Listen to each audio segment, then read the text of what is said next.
Salut à tous. Et oui, en ce moment, nos forces de l'ordre sont sur tous les fronts et font preuve de centaines de milliers d'actes héroïques, comme celui-ci, relaté par Ouest France le 22 novembre 2020. Je cite: verbalisation après une seconde fête clandestine dans un même pavillon du Val-de-Marne.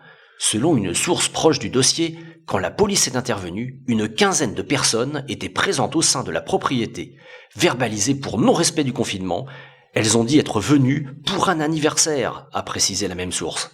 Et maintenant, regardons un extrait du document exceptionnel diffusé par le Dauphiné Libéré le 11 novembre 2020, où on peut voir ces héros en pleine action.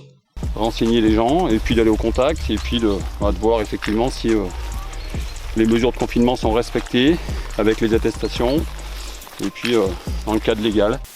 Il y a une logique aussi en tout ça, on est agent de l'État, représentant force de l'ordre aussi. Et même si on est passionné de montagne et qu'on est là parce que notre cœur de métier c'est de secourir les gens, on est là aussi pour faire appliquer la réglementation.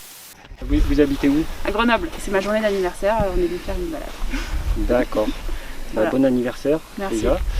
Et ok, donc malheureusement je vais être obligé de vous relever l'infraction Oui, il n'y a pas de parce problème. que vous n'êtes pas dans les clous comme on dit. Bon, on a déjà croisé 6 personnes au moins. Ouais, et qui sont redescendus par le sentier ici? Deux qui montaient là, Ouais. deux qui passaient par là, D'accord. et deux là-bas au col.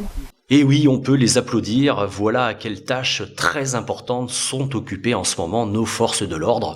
Alors j'entends déjà certaines mauvaises langues me dire « Bah ouais, mais pendant ce temps-là, qu'est-ce qu'on fait? De l'explosion à cause du confinement, des violences conjugales, des agressions sexuelles contre les enfants, de l'augmentation des violences urbaines dues à la paupérisation, du suicide des petits commerçants qui peuvent plus travailler, de la destruction de notre économie, de l'explosion des cas de dépression, etc. etc. » Bah écoutez, moi je leur dis à ces gens-là qui critiquent tout, il y a des priorités.